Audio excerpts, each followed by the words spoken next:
Assalamualaikum students, first year exercise 9.1 question number 13 हमने start करना था। 12 तक कल हमने डिस्कस किए थे।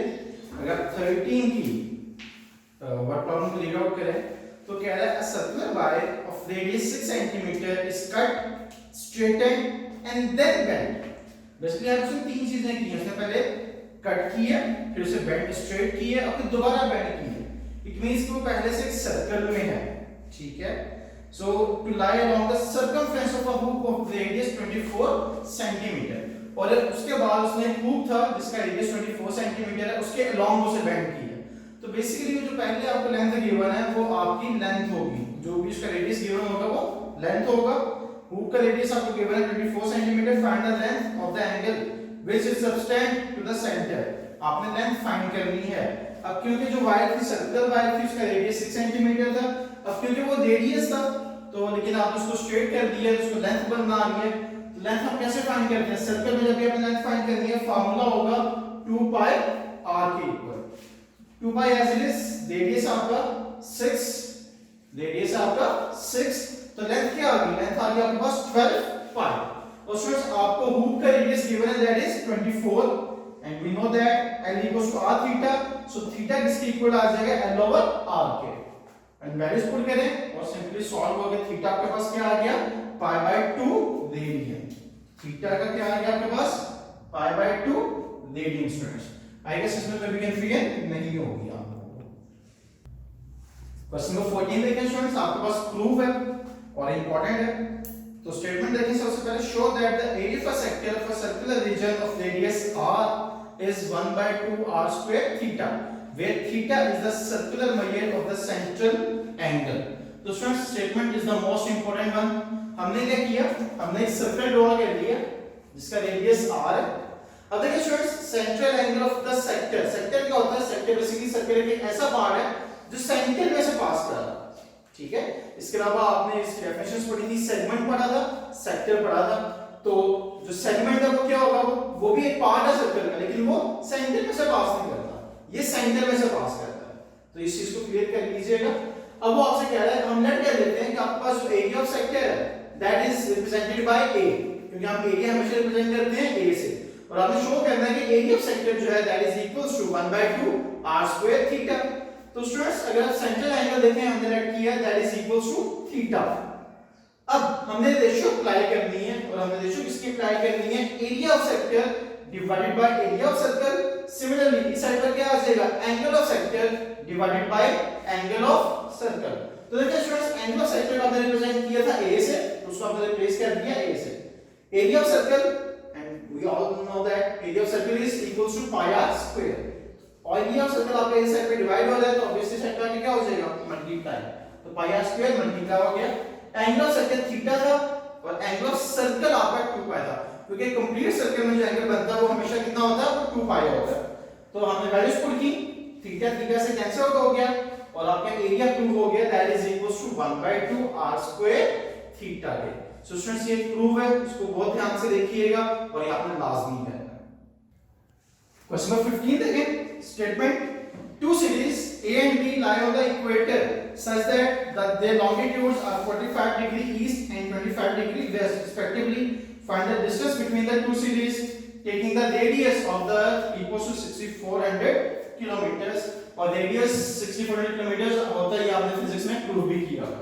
तो देखिए स्टूडेंट्स एंगल आपको दो गिवन, तो आपने क्या करना है? आपने सिंपली दोनों एंगल्स को सम कर लेना है। 25 degree plus 45 degree that's equals to 70 degree. अब 70 डिग्री और आप लोग जानते हैं जब हम फार्मूला अप्लाई करेंगे इक्वल्स टू r थीटा का, तो आपका एंगल किस में होना चाहिए? आपका एंगल हमेशा लीडिंग में होना चाहिए। तो हमने इसको पाई बाय 180 से मल्टीप्लाई किया और सिंपलीफाई करने के बाद आपका जो थीटा आ जाएगा that will be 1.2217 radian. Radius हमें ऑलरेडी गिवन है, we know the formula that is l equals to r theta. Simply students हमने r की वैल्यू पुट की व्हिच इज 6400, थीटा की वैल्यू पुट की व्हिच इज 1.2217, मल्टीप्लाई करके हमारे पास जो लेंथ आ गई, ये हम दो सिटीज में जो डिस्टेंस होगा दैट विल बी 7819 किलोमीटर्स। सो बहुत सिंपल सा क्वेश्चन था। इसके बाद क्वेश्चन नंबर 16 है। क्वेश्चन नंबर 16 की स्टेटमेंट देखें, the moon subtend an angle of 0.5 degree at the eye of an observer at earth. आपका ऑब्जर्वर है जो अर्थ से मून को देख रहा है और जो एंगल सब्टेंड हो रहा है that is 0.5 degree. The distance of the moon from the earth, आपको जो मून का अर्थ से डिस्टेंस गिवन है that is 3.84 10 to the 5 kilometre approximately. What is the length of the diameter of moon, आपने moon के डायमीटर की length find करनी है। तो देखिए स्टूडेंट्स एक चीज क्लियर कर लें, यहाँ पे आपको जो एंगल गिवन है वो 0.5 डिग्री है। आपने 0.5 डिग्री को पाई बाय 180 से मल्टीप्लाई किया, कन्वर्ट कर लिया उसको रेडियन में। अब उसके बाद देखिए आप देख रहे हैं मून पर, जब आपकी ये मून होगा ये बेसिकली आपका बनेगा रेडियस। सो जो लेंथ ये जो डिस्टेंस है ये इन एक्चुअल रेडियस है and that is equal to 3.844 10 to the 5 kilometres.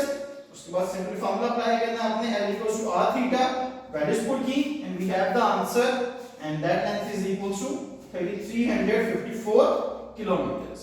So that's all from exercise 9.1. अब हम 9.2 की बेसिक्स देखेंगे और उसके बाद फिर इंशाल्लाह नेक्स्ट सेक्शन में हम 9.2 स्टार्ट करेंगे। स्टूडेंट्स ट्रिग्नोमेट्रिक फंक्शंस आप सबने पढ़े हुए हैं क्लास 10 चैप्टर नंबर 7 में, हम उसको थोड़ा सा ओवरव्यू करते हैं। There are 6 functions, cos theta, sin theta, tangent theta, secant theta, cosecant theta and cotangent theta. इन सबको हम क्या कहते हैं, इन सबको हम कहते हैं ट्रिग्नोमेट्रिक फंक्शंस। सो ये अगेन अब यहां पर यूज होंगे।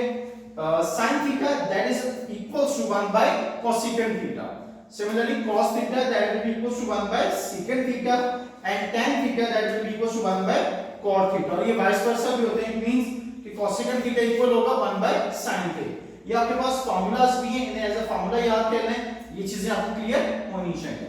उसका स्टूडेंट्स क्वाड्रेंट्स का कांसेप्ट है, ये आपकी बेसिक्स है 9.2 के लिए, ये चीजें आपको याद होनी चाहिए। ये चीजें याद होंगी तब जाकर आप एक्सरसाइज 9.2 को सॉल्व कर सकेंगे। मैंने बेसिकली क्वाड्रेंट्स ड्रॉ किए हैं, this is the first quadrant, this is second quadrant, this is third quadrant and this is fourth quadrant. Students अगर हम फर्स्ट क्वाड्रेंट की बात करें तो हमारे पास जो एंगल होता है फर्स्ट क्वाड्रेंट में that is from 0 degree to 90 degree. अगर हम सेकंड की बात करें तो एंगल होता है 91 degree to 180 degree, third quadrant में 181 डिग्री टू 270 डिग्री और फोर्थ क्वाड्रेंट में 271 डिग्री टू 360 डिग्री। तो ये आपको याद होनी चाहिए कि किस क्वाड्रेंट में एंगल कितना होगा। अब स्टूडेंट्स हम इनके साइन डिस्कस करते हैं। अगर आप फर्स्ट क्वाड्रेंट में देखें तो आपका एंगल होता है 0 से 90 डिग्री तक। अब 0 से 90 डिग्री तक आपके जितने भी ट्रिग्नोमेट्रिक फंक्शंस हैं वो सब क्या होंगे, वो सब पॉजिटिव होंगे। All functions are positive in first quadrant. अगर हम सेकंड क्वाड्रेंट में आ जाएं तो सेकंड क्वाड्रेंट में आपके जो फंक्शंस हैं, ट्रिग्नोमेट्रिक फंक्शंस आएंगे, उनके जो साइंस होंगे, साइन और कोसेकेंट ये पॉजिटिव होंगे और इनके अलावा जितने भी फंक्शंस आपके लाइक cot आ जाता है या tan आ जाता है वो सब सेकंड क्वाड्रेंट में नेगेटिव हो जाएंगे। इसी तरह से स्टूडेंट्स थर्ड क्वाड्रेंट में आपके पास tan और cot ये तो फंक्शंस हैं जो पॉजिटिव रहेंगे और इसके अलावा जितने भी फंक्शंस होंगे वो थर्ड क्वाड्रेंट में नेगेटिव हो जाएंगे एंड सिमिलरली फोर्थ क्वाड्रेंट में cos और secant पॉजिटिव होंगे और बाकी जो फंक्शंस आपके वो नेगेटिव हो जाएंगे। अब इससे एसोसिएटेड जो क्वेश्चंस आएंगे वो आपके मोस्टली एमसीक्यूज होंगे। लाइक वो आपसे कह देगा कि आप cos 60 का साइन डिस्कस करें। अब देखिए स्टूडेंट्स सबसे पहले हमें देखना है कि आपके पास एंगल क्या आ रहा है। एंगल आपके पास 60 डिग्री है तो आपने आइडेंटिफाई करना है कि 60 डिग्री किस क्वाड्रेंट में लाया करता है। It lies in quadrant number 1। First quadrant में cos क्या होता है, cos पॉजिटिव होता है तो साइन क्या आ जाएगा, पॉजिटिव आ जाएगा। इस तरह से और भी एग्जांपल्स है जो 9.2 में है तो इंशाल्लाह हम 9.2 में डिस्कस करेंगे। That's from today's lecture. Allah हाफिज़।